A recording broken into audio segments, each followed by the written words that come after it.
bir lise müdürü, bir eğitimci abiniz ve çocukları üniversitede okuyan, bir tanesi üniversite bitirmiş birisi olarak bu heyecanı yakinen hissettik, yaşadık. Allah'a şükürler olsun.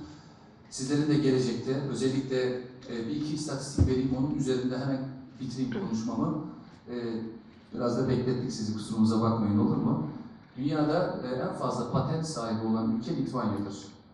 Litvanya'dır. Belki birçoğumuz ismini, belki şu an duydu, belki biliyordunuz. Ben inanıyorum ki bizim genç beyinlerimiz, bizim zeki çocuklarımız, sizler, gelecekte bu dünyada tüm patentleri eline geçirecek bir algoritmayla, bir donanımla donanacak ve inşallah bu konuda da liderliğe ulaşacak. Yine dünyada ilk 500 üniversite arasına baktığımız zaman sadece 2 tane üniversitemiz var. İnanıyorum ki sizin yapacağınız çalışmalar, ortaya koyacağınız eğitim, çaba ve gayret bizim üniversitelerimizi de hemen lise, akabinde üniversitelerimizde dünya sıralamasında üst liglere çıkaracak diye düşünüyorum. Bizler Gençlik Hizmetleri Spor Daire Başkanı olarak Milli Eğitim Müdürlüğümüzle beraber daha dün belli oldu. İlk 50'ye giren öğrencilerin sıralaması hemen sizlere katlanabilir bir bisiklet verelim dedik. Bisiklet ergonomik güzel bir bisiklet. Azımızı çoğa sayın. Size lise hayatınızda sonsuz ve büyük başarılar diliyor. Buraya kadar teşrif ettiğiniz için hepinize saygılar sunuyorum. Hoş geldiniz. Burası sizin meclisiniz. Halkın Meclisi, Gaziantep Büyükşehir Meclisi. Siz de bizim en özel, en kıymetli misafirlerimizsiniz. Bizim geleneğimize göre her misafir çok önemlidir, çok kıymetlidir.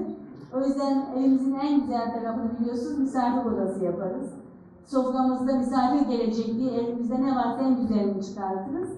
Misafir bizim için kıymetli ama eğer bu misafir benim ülkemin geleceği ise, dünyanın aziz hocalarını yetiştiriyorsa, bugün Uğur hocalarını yetiştirecekse, Özlem hocalarını yetiştirecekse, bu misafirin yüreğimizdeki, kalbimizdeki yeri çok özel. Ben bu davetimizi icabet edip geldiğiniz için hepinize hoş geldiniz diyorum. Hepinizi sevgiyle, hürmetle selamlıyorum. Rabbim doğuştan çocuklarımıza bir yetenek veriyor. Nasıl yüzlerimiz birbirinden farklıysa, bu aslında Rabbimin büyüklüğünü de gösteriyor. Yetenekler de farklı. Asıl olan şey o yeteneği keşfetmek, önündeki engelleri kaldırmak ve bu güzel sonuca eriştirmek. Bu sizin bireysel bir başarınız değil. Şehir emin olarak, şehrin belediye başkanı olarak bugün 500 puan alan, bugün ilk 50'ye giren öğrenciler, bütün öğrenciler için rol model. Bizim için çok kıymetlisiniz ve annelerimizin, babalarımızın, ailelerimizin o büyük fedakarlığının sonunda bu sonucu alınınca diyoruz ki doğru yaptık. Başardık. Amacımız buydu. Bu sonuca ulaştık. Ben başarınız daim olsun diyorum. Rabbim bu uzun ince ömrünüzde her şey gönlünüzce olsun diyorum ve sizleri de alkışlıyorum. Geleceğimiz aydınlık. Sizler bizim kutup yıldızlarımızsınız. Sizler bizi aydınlatacak güneşlerimizsiniz.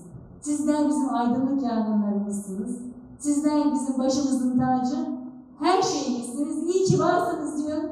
İyi ki başardınız diyorum. Hepinize başarılarınızın devamını diliyorum. Sevgiyle, hürmetle selamlıyorum. Küçüklerin gözlerinden öpüyor. Annemizi, babamızı ve hocalarımızı hürmetle selamlıyorum. Çok teşekkür ediyorum. Öğrencilerimize hayırlı olsun. Başarılarının devamını diliyoruz. Öğrencilerimizin başarılarından dolayı kutluyor.